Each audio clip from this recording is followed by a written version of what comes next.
Bienvenidos a este video número 5 de bioquímica. El día de hoy vamos a hablar acerca de la descarboxilación oxidativa del piruvato, obviamente. Vamos a hablar acerca de una descripción del proceso, perdón por la E, y la regulación de este proceso también. Así que comencemos. Bueno, la descarboxilación oxidativa del piruvato es este proceso químico que permite transformar al piruvato en una molécula de acetilcoenzima A. Este proceso de descarboxilación oxidativa del piruvato pues únicamente ocurre en los tejidos aeróbicos, es decir, en tejidos con presencia de oxígeno, porque al final y al cabo este proceso químico es lo que sigue a la glucólisis. Y recuerden que lo que sigue la glucólisis depende de si estamos en tejidos aeróbicos o en tejidos anaeróbicos. En tejidos anaeróbicos, lo que sigue la glucólisis es que ese piruvato se transforma en el lactato por la lactato deshidrogenasa. Pero en los tejidos aeróbicos con presencia de oxígeno, ese piruvato, que es el producto de la glucólisis, se va a transformar pues en la molécula de acetilcoenzima A que ingresará posteriormente al ciclo de Krebs. ¿Dónde ocurre este proceso? Como comentábamos en el video anterior, la descarboxilación oxidativa del piruvato ocurre ya en la mitocondria. Y si queremos ser más exactos, todas esas enzimas, coenzimas que van a intervenir en estos procesos químicos se encuentran específicamente en la membrana mitocondrial interna. Los productos entonces de este proceso debemos tener bastante en claro. Por una parte, sí, moléculas de acetilcoenzima A. También vamos a tener como producto al NAD reducido. Recuerden que a este NAD reducido ya lo estamos conociendo o lo nombramos más bien como un equivalente reductor, porque estos NAD reducidos, así como los que se produzcan en el ciclo de Krebs, y también tengamos en cuenta los que se produjeron en la glucólisis, así como estos FAT reducidos que también se producen en el ciclo de Krebs, a nivel de la cadena respiratoria y luego con la fosforilación oxidativa, me van a dar pues ATP. Ese es básicamente el destino o el objetivo final de la glucólisis, tanto en tejidos aeróbicos como en tejidos anaeróbicos. Obviamente hay una diferencia bastante grande en la cantidad de energía, en la cantidad de ATP que se produzca. También se va a producir, obviamente, una molécula de CO2 como parte de este proceso que, recuerden, forma a su vez parte de la respiración celular. ¿Por qué yo he colocado que se van a producir dos moléculas de acetilcoenzima A y dos moléculas de NAD reducido?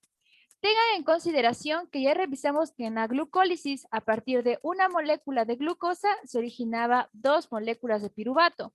Por esa división como que ocurría en un paso químico de la glucólisis.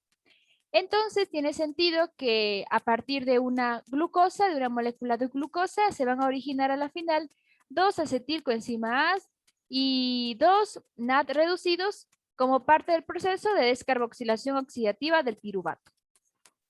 Ahora, esta imagen que ven aquí es básicamente lo que en muchos libros o en algunas bibliografías se resume a este proceso químico.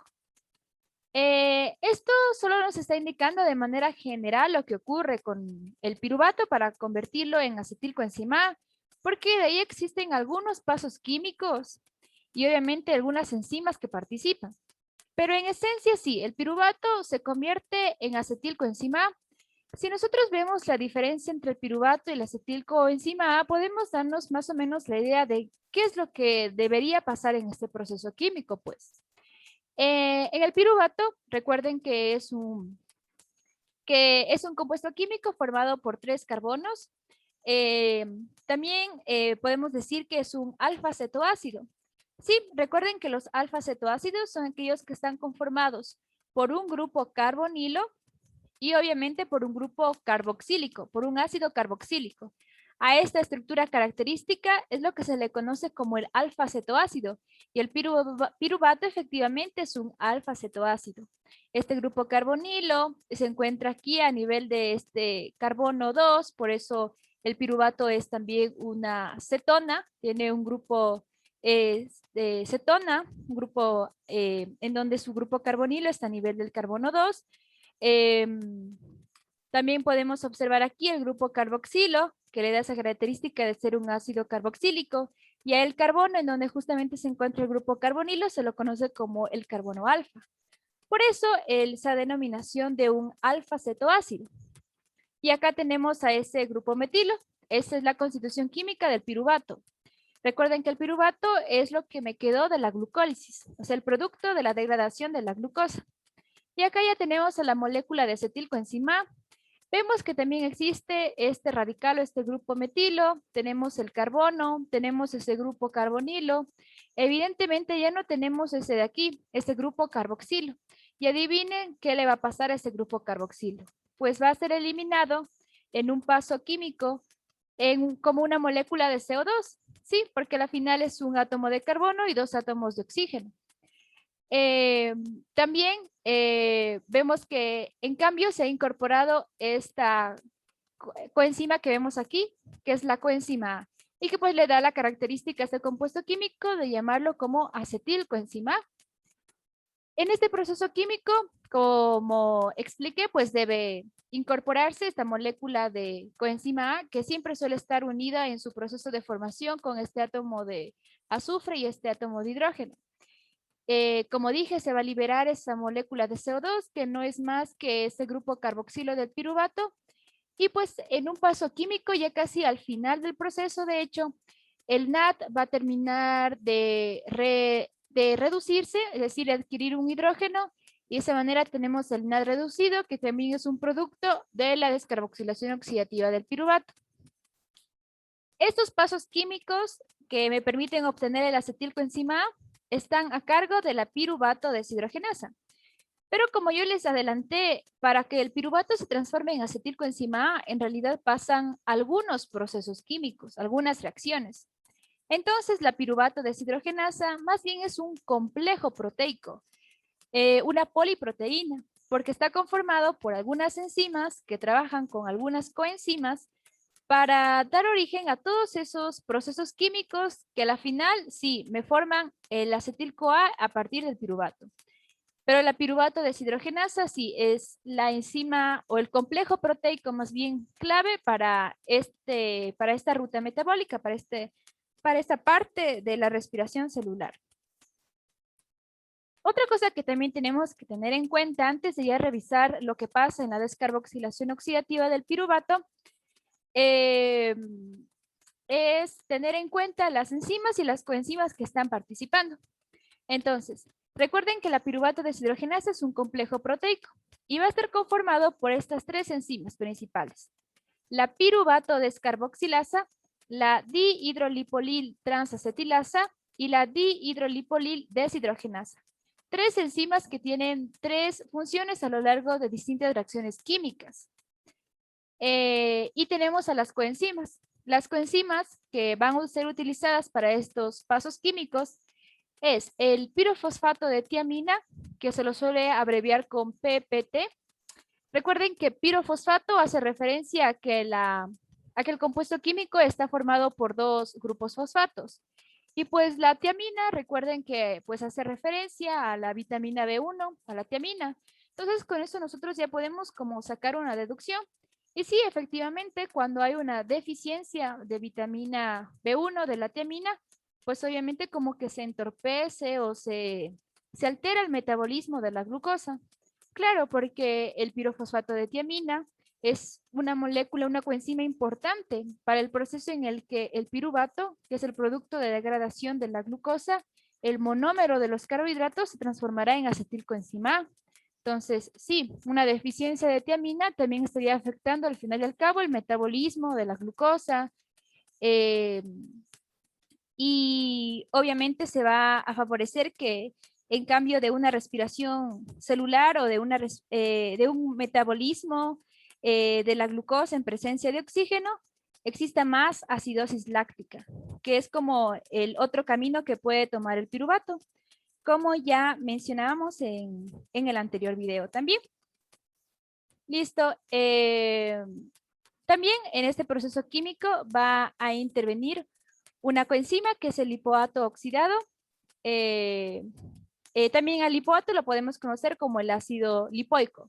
En estado oxidado, es así como esta coenzima debe funcionar en el proceso químico que ya vamos a hablar. También necesitamos, obviamente, una molécula de coenzima A, necesitamos a la coenzima FAT y también al NAT.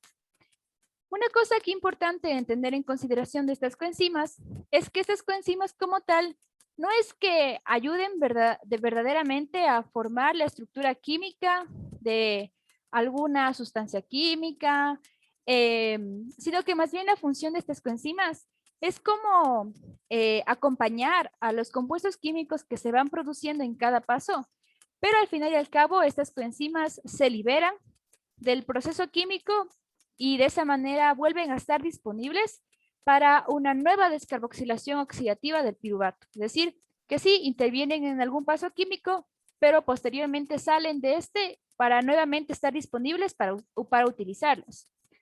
Eso básicamente con respecto a las coenzimas y las enzimas. Y ahora sí, vamos a comenzar con lo que sucede en la descarboxilación oxidativa del piruvato. Entonces, tenemos nuestra primera coenzima que ya mencioné, el pirofosfato de tiamina, que es toda esta molécula de aquí.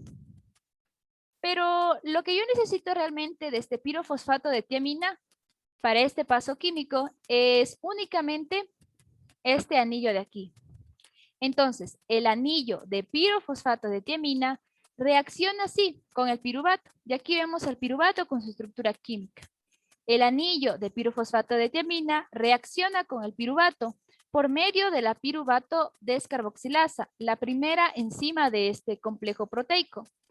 Pero la piruvato descarboxilasa no solo permite eso, sino que también va a eliminar rápidamente ese grupo carboxilo que tiene el piruvato en forma de la molécula de CO2 que ya comentábamos más antes. De esa manera se va a obtener a lo que me queda del piruvato unido pues a ese anillo de pirofosfato de tiamina. Todo esto ha sido posible gracias a la primera enzima, a la piruvato descarboxilasa. Por eso también se la suele llamar como E1. Pero su nombre, mejor dicho, es piruvato descarboxilasa. Entonces, ¿qué es lo que me va a quedar de estos pasos químicos? Pues básicamente esto que vemos acá. Aquí podemos ver a lo que me ha quedado de la estructura del piruvato. Se ha incorporado aquí un átomo de hidrógeno nada más. Y aquí pues tenemos a ese anillo del pirofosfato de tiamina que les mencioné. Toda esta estructura química de aquí se conoce como un derivado hidroxietílico de ese pirofosfato de tiamina. Este es el anillo de pirofosfato de tiamina y aquí está ese derivado hidroxietílico como verdaderamente debemos llamarlo. Pero ahora recuerden que esta coenzima que tenemos aquí, que es lo que el anillo del pirofosfato de tiamina, no lo necesito para formar más sustancias químicas, sino que recuerden que las coenzimas salen de los procesos químicos para estar disponibles nuevamente para una nueva descarboxilación oxidativa. Entonces, efectivamente, el pirofosfato de tiamina, el anillo de pirofosfato de tiamina sale de este proceso químico y lo que me queda, que es este derivado hidroxietílico, va a incorporarse con una molécula de ácido lipoico oxidado o de lipoato oxidado, como ya les mencioné. Esta sí es otra coenzima que mencionábamos que también participaba en la descarboxilación oxidativa. Entonces, reaccionan estos dos por medio de la dihidrolipoil transacetilasa, que es la segunda enzima, recuerden. Y de esa manera se forma acetil lipoato.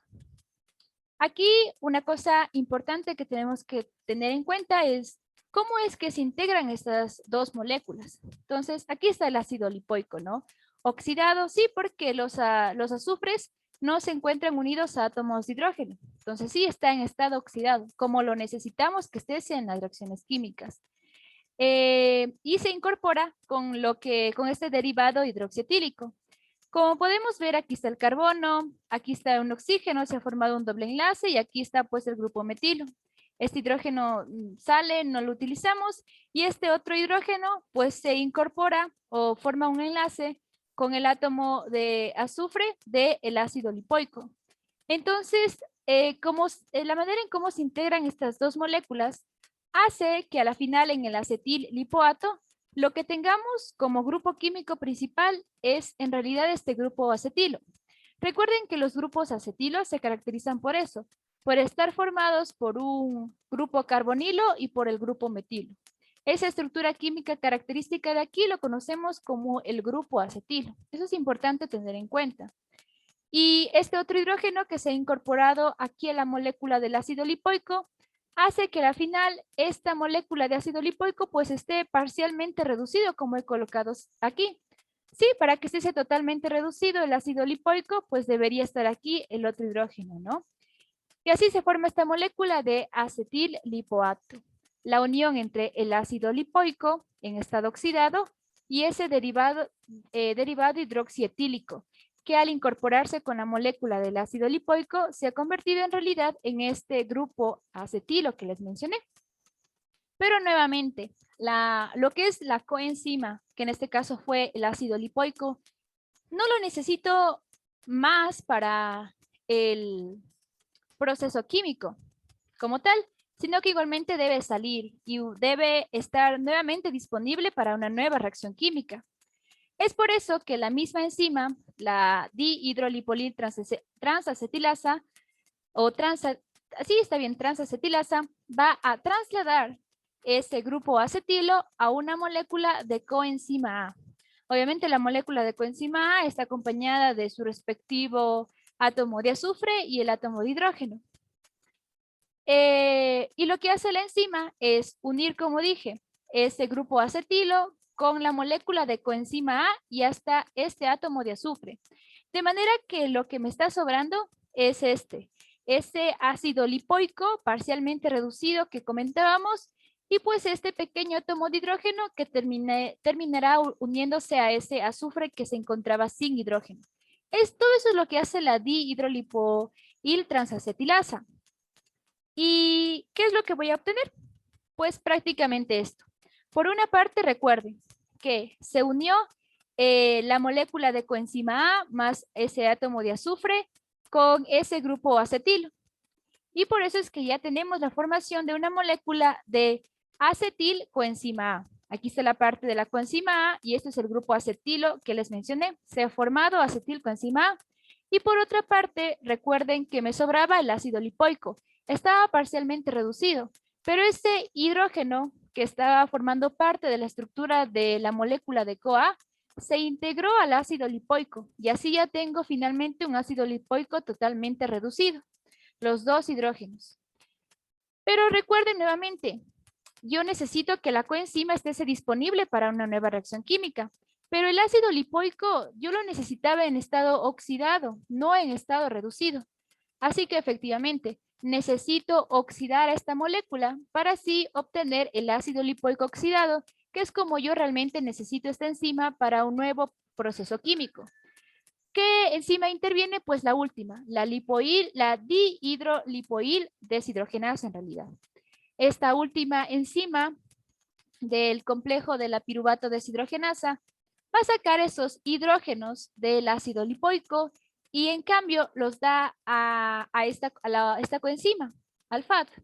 De manera que se sacan los hidrógenos del ácido lipoico reducido para formar ácido lipoico oxidado, se los da a la molécula de FAD o la coenzima de FAD para que ésta se convierta pues en una FAD reducida. Pero recuerden que lo que yo quiero obtener del proceso de descarboxilación oxidativa del piruvato es NAD reducido.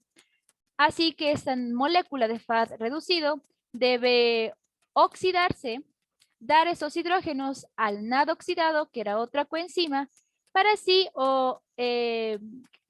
de esa manera se produzca finalmente el NAD reducido. Y este NAD reducido es en realidad lo que yo necesito, ¿no? Y era el producto final también de este proceso químico. De esa manera se ha obtenido acetilcoenzima A y el equivalente reductor, que es el NAD. Recuerden, 2 moléculas de acetilcoenzima A, 2 NAD reducidos por cada molécula de glucosa que ingresó obviamente al proceso de glucólisis.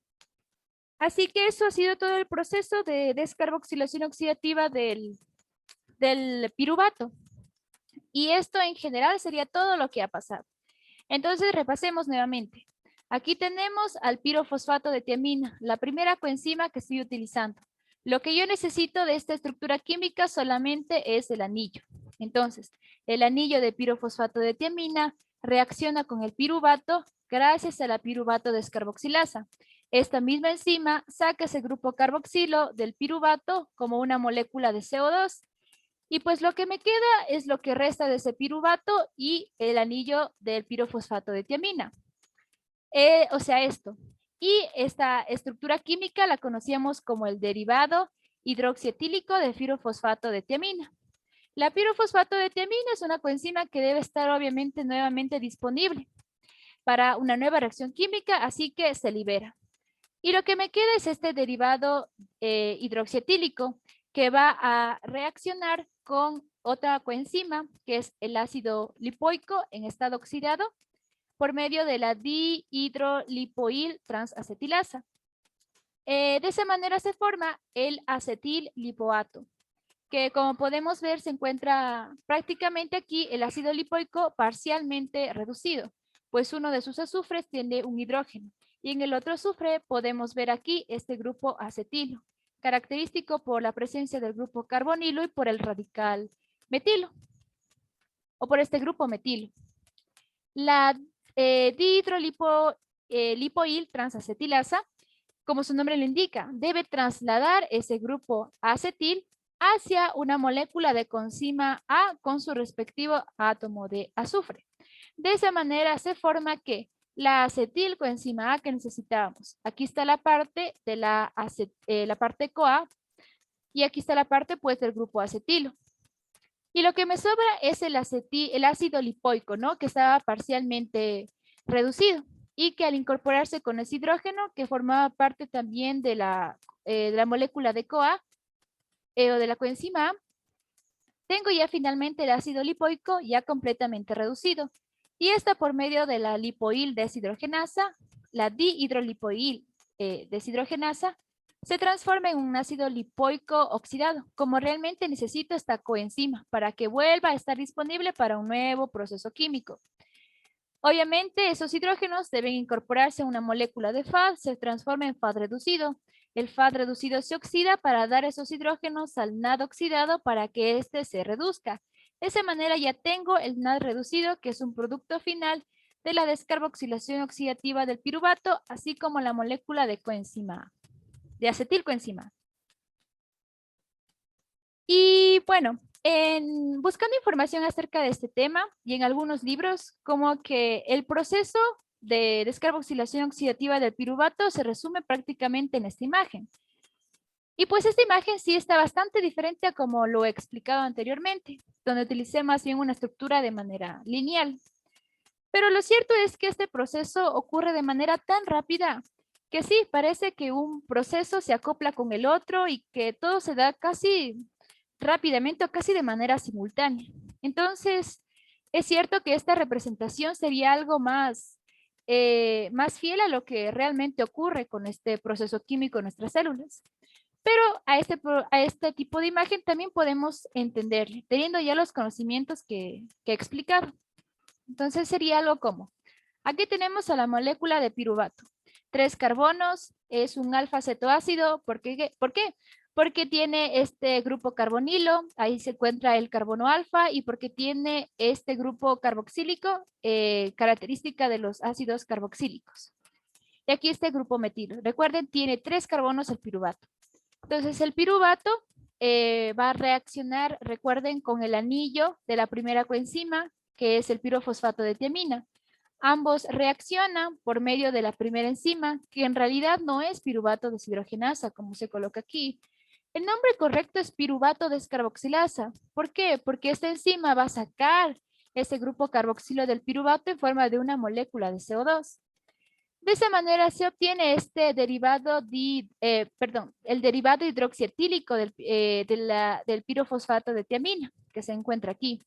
Recuerden que el pirofosfato de tiamina, ese anillo, sale del proceso químico y está disponible nuevamente para reaccionar en otro proceso químico nuevamente con el piruvato.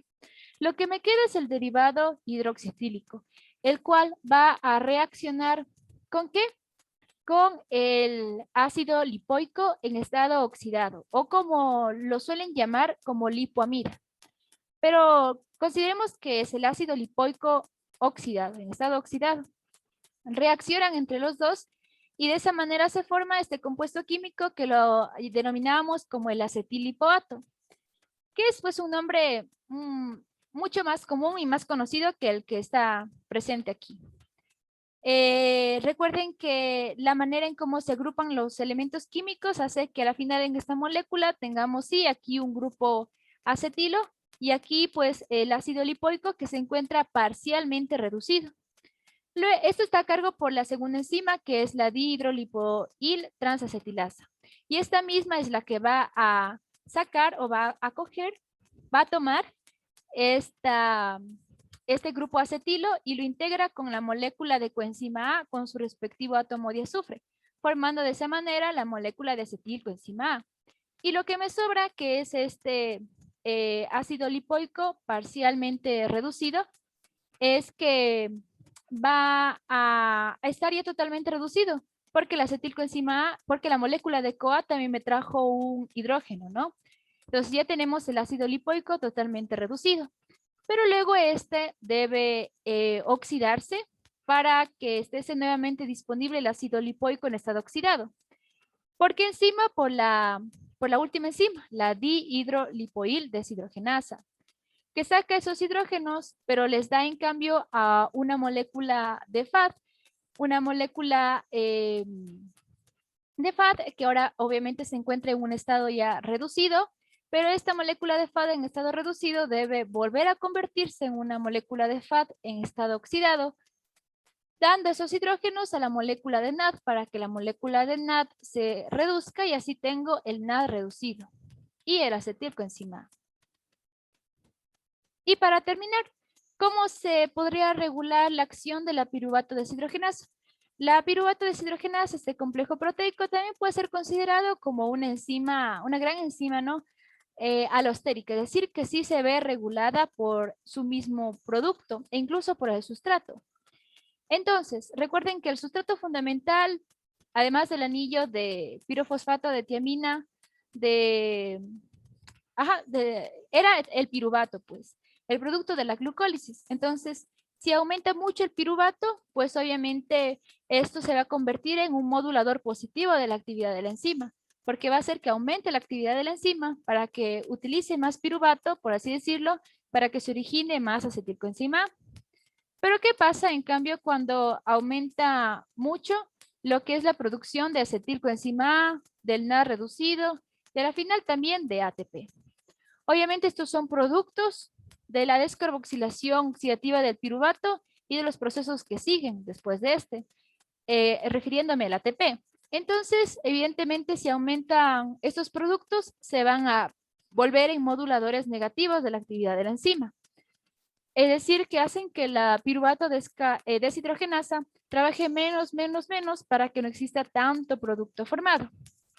Aquí una cosa también fundamental es que puede aumentar mucho la cantidad de acetilcoenzima A en la célula, no solo porque se produzca mucha descarboxilación oxidativa de piruvato, sino que ya vimos que la acetilcoenzima A es una molécula clave en el metabolismo de carbohidratos, de proteínas y de lípidos, porque todas las moléculas, los monómeros de estas biomoléculas, al desintegrarse, dan origen a acetilcoenzima A, y también la acetilcoenzima es clave para su anabolismo. Es por eso que, por ejemplo, en una persona en donde se utilice mucho los ácidos grasos, es decir, donde ocurra mucha beta oxidación, y esto ya vimos que la utilización de ácidos grasos está incluso regulado por algunas hormonas. Por ejemplo, cuando no existe insulina, cuando existe mucha hormona del crecimiento, cuando existe mucho cortisol, se favorece que se utilice mucho ácidos grasos, ¿no? Es decir, que haya mucha beta oxidación de ácidos grasos. La beta oxidación es la vía catabólica de los ácidos grasos. Y esto al final me producía también mucho acetilcoenzima A. Entonces, evidentemente, si hay mucho acetilcoenzima A, va a haber menos actividad para la piruvato deshidrogenasa. Y eso obviamente como que va reduciendo igualmente la manera en cómo se da el metabolismo de los carbohidratos. Entonces, todos son efectos que se dan a partir del hecho de que exista más beta-oxidación, más acetilcoenzima. Pero en esencia, estos son las sustancias químicas que tenemos que tomar en cuenta que regulan la actividad de este complejo proteico, que es la piruvato deshidrogenasa. Y bueno, eso ha sido la explicación sobre este tema. En el siguiente video vamos a hablar acerca del ciclo de Krebs.